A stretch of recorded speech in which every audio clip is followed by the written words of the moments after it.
20 tahun ya. Kalau nggak disebut angkanya, nggak kerasa ya. Perasaannya ya cukup campur aduk. Karena dulu dari pesan orang tua mengatakan bahwa bisnis kalau sudah bisa melewati 5 tahun, itu baru boleh dibilang bisa settle. Nah, sekarang sudah 20 tahun. Tapi ternyata ada banyak hal yang tidak bisa kita duga dengan adanya COVID dan sebagainya. Jadi ya meskipun sudah 20 tahun, ternyata kita masih tetap harus berjuang sampai hari ini. Ya kira-kira begitu. Oh, nggak ada mimpi. Jadi saya sama sekali tidak pernah terpikir untuk berbisnis di dunia kamera. Kenapa? Karena satu, background saya dari orang tua dan keluarga besar semuanya roti. Pertama kali saya berbisnis juga roti.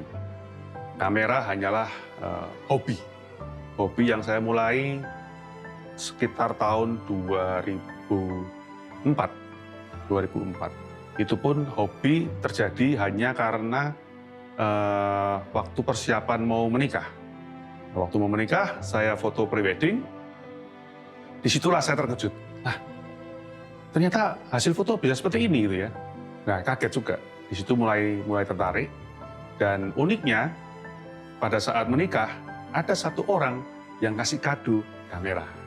Nah, situ akhirnya saya mulai belajar fotografi, terus masuk dalam komunitas-komunitas, sampai akhirnya jadi hobi banget, dan sempat waktu zaman itu zaman forum-forum ya, sekarang sudah nggak ada forum. Zaman dulu ada forum-forum, saya ikuti semua forum, sampai akhirnya jadi moderator. Karena dianggap saya sudah cukup punya pengetahuan untuk memberikan pengetahuan fotografi di komunitas di forum. Nah, sampai akhirnya ada satu teman saya yang ngajain, ada satu teman saya itu stres gitu ya, sudah capek kerja sana sini kok gak jelas. Ya melihat saya, loh kamu nih bisa fotografi, ngerti semua kamera, kenapa enggak buka toko kamera aja? Nah, sejarahnya cuma dari itu. Aslinya ya enggak mimpi sama sekali.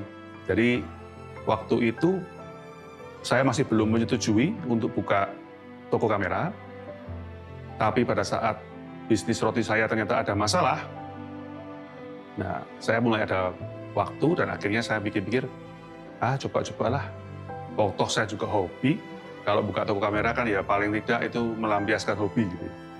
Jadi semangatnya waktu buka toko kamera pertama kali, semangatnya adalah pokoknya seneng, ora untung ora apa-apa, sing penting ojo rugi. Nah, semangatnya begitu. Tidak mimpi sama sekali bahwa akhirnya akan terjun dan menjadi pekerjaan utama. Sama sekali tidak ada.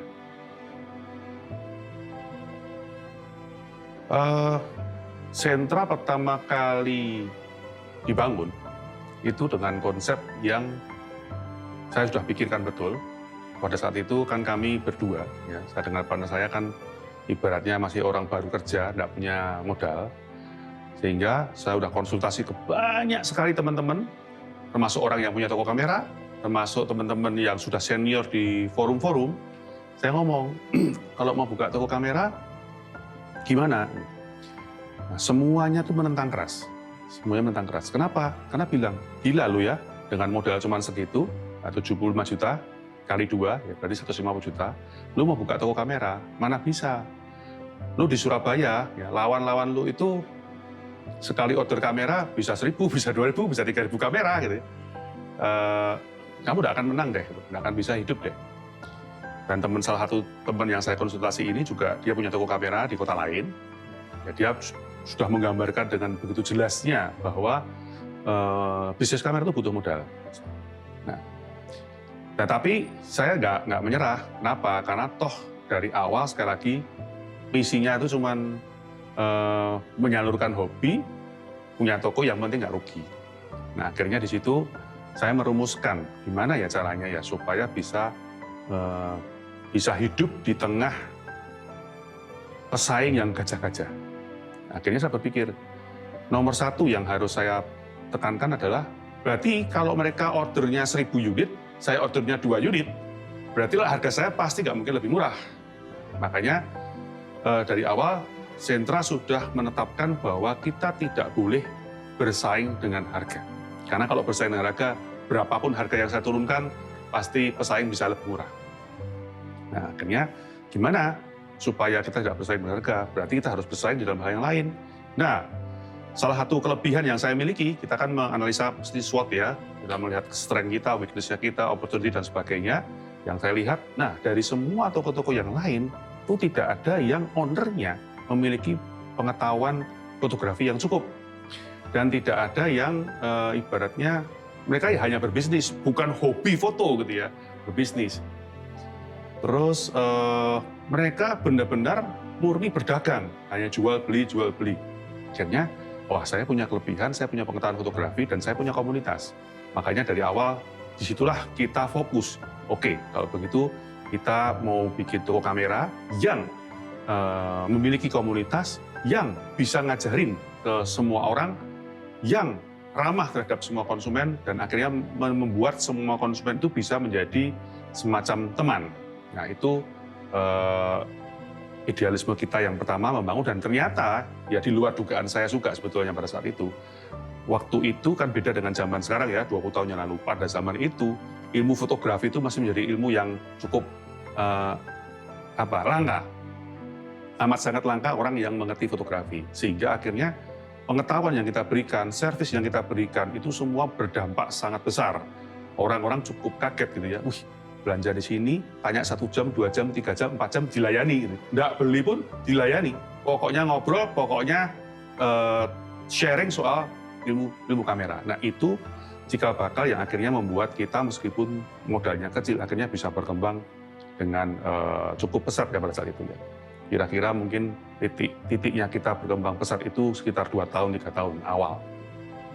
Nah, sekarang ya dengan era yang sangat berubah seperti ini, ya saya masih cukup optimis. Kenapa? Karena memang konsep ini yang dari awal kita terapkan tuh, sampai hari ini pun boleh dibilang masih sedikit yang bisa mengikuti cara itu. Masih sedikit yang mengikuti cara itu. Nah, cuman bedanya adalah karena dunia sekarang sudah banyak AI, sudah banyak online, sehingga sarana orang untuk belajar melalui online itu sudah banyak. Itu ya tantangannya ya. Tapi tetap orang kan butuh teman ya. Jadi orang cuma belajar online doang, tapi nggak punya sparring partner, nggak punya sharing pengalaman. Kalau belajar di online itu kan boleh dibilang hanya ilmu dalam tanda kutip ilmu pasti ya. Fotografi itu kan bukan ilmu matematika. Ketika ilmu basicnya ada, tapi ketika kita hunting, ada aja masalahnya. Posisi matahari tidak pernah sama istilahnya ya.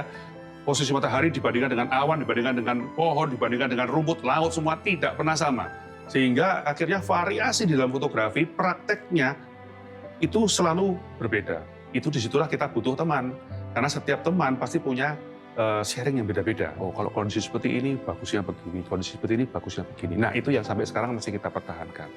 Jadi, kita masih membangun sentra ini dengan core, ya, dengan core basic. Istilahnya basic apa ya? Basic strategi yang sama, bahwa kita membuka diri terhadap semua konsumen untuk ayo kita sama-sama belajar, kita sama-sama sharing, kita bukan cuma dagang. Itu yang saya pegang. Nah, jadi gini, dengan perubahan zaman yang seperti sekarang ini, dengan sejak munculnya sosial media, khususnya Instagram, itu saya sudah mengamati bahwa dengan adanya Instagram yang kalau kita ingat ya, zaman dulu jumlah like itu sangat berpengaruh. Jumlah like, sekarang beda ya, dulu zaman like sangat berpengaruh, terus komen kita terhadap orang yang posting, itu juga sangat penting, tapi komennya itu wajib bagus, ya amazing gitu ya. Kita sudah sering amazing, beautiful, wah cakep lah, apa sebagainya. Di situ saya melihat tren ya, bahwa wah dengan tren yang seperti ini tren palsu sebetulnya. Tren palsu sehingga akhirnya mengakibatkan dengan eranya Instagram ini, timbullah banyak fotografer-fotografer yang setengah matang. Saya sudah melihat begitu banyak orang yang postingan fotonya itu bagus-bagus. Tapi setelah ngobrol-ngobrol dengan yang pemilik akun, lah kok ternyata pengetahuan fotografinya kalau saya nilai itu mungkin dari 100 sampai 120. Ini mengenaskan. Sedikit-sedikit. Dan sekarang dengan perubahan zaman yang dengan adanya TikTok dan sebagainya, saya semakin sedih sebetulnya. Karena melihat, kualitas dari apa yang diposting itu secara teknik, secara seni itu drop luar biasa. Apalagi zaman sekarang orang yang betul-betul yang dibutuhkan itu bukan lagi quality dari gambar dan video ya, tapi lebih ke arah quality kontennya. Mereka menghilangkan unsur seninya menjadi, tapi lebih ke arah yang penting lucu, yang penting aneh, yang penting mengagetkan. Judul-judulnya pun kelihatan kan ya, misteri terkuak, wah, heboh gitu, selalu gitu, setelah dibuka adalah cuman gitu. Nah, akhirnya sekarang ini terbentuk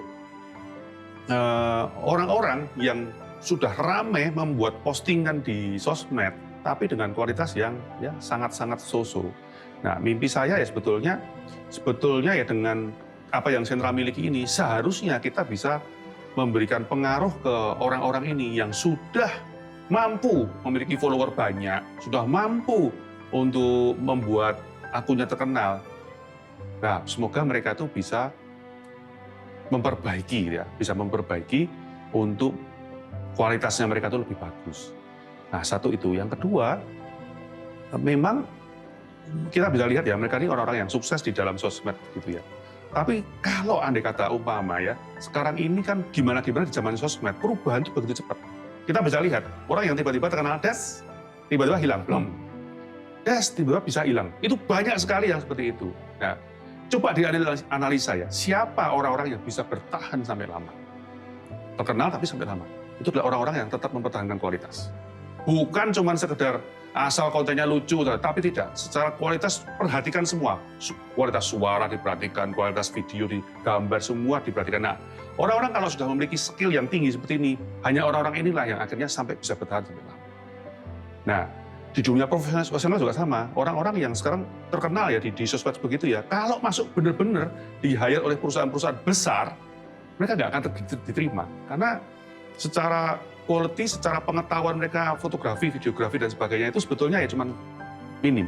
Nah, disinilah mimpi saya adalah sentra yang harusnya sudah memiliki semua resource itu, ya. Kita tuh harusnya bisa menularkan, membuat supaya lebih banyak orang-orang yang sudah saat ini sudah berhasil, bisa mempertahankan keberhasilan mereka sampai lebih lama. Nggak cuma 1 tahun, 2 tahun setelah itu hilang. Kira-kira begitu.